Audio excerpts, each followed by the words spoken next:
Meus amigos, a carguinha pronta na Pantera Negra. Gente, eu tava vendo uma coisa engraçada ali. Eu não sabia que urubu brigava não, gente. Dois urubus brigando ali, ó. Você vê os dois brigando, igualzinho galo de briga, gente. Ô, olha ali, ó, os dois, ó. Ali, ó. Aquele que tá ali, tá vendo? Aquele que sobrou ali, ó. Tá vendo aquele que tá ali? Ele entrou pra apartar. E os dois saíram correndo. Agora por quê? Eu não sei por que você tá brigando. Ô, foi engraçado demais, gente. Ô, dois urubus brigando, rapaz. Brigando igualzinho galo de briga. Gente, foi engraçado demais. Eu tentei filmar, mas a hora que eu peguei o celular, já tinha parado a briga. Aquele lá, ó, ele entrou pra apartar. Gente, que coisa engraçada, gente. Eu nunca tive isso, não.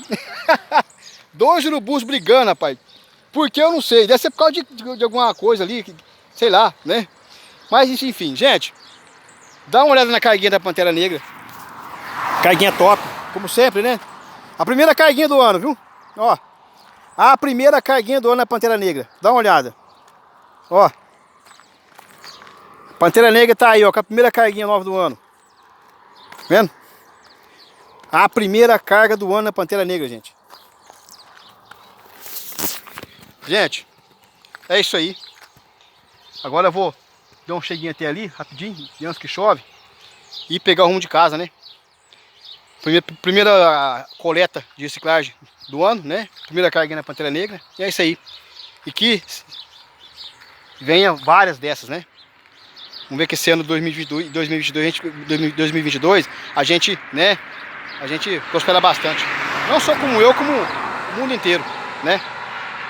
Gente, é isso aí. Aqui eu fico. Foi só pra mostrar pra vocês só, rapidinho. Que eu acho que eu não tô tendo muito espaço no celular, não. Na memória dele, não. Mas foi engraçado demais a briga dos urubu. Essa eu vou te falar. Foi pra alegrar o ano. Eu não sabia que o urubu brigava, não. Agora eu fiquei sabendo. E vocês também, né? Porque, né, vocês não viram, mas eu, né? É isso aí. Gente, essas duas sacolas aqui, ó, eu levo na mão. Tá vendo? Levo na mão. Essa aqui tem papelão. Essa aqui tem plástico mole. Plástico mole também. E tem esse garrafão aí, ó. Certo? Essas duas sacolas eu levo na mão. Gente, é isso aí. Gente, obrigado a todos, né?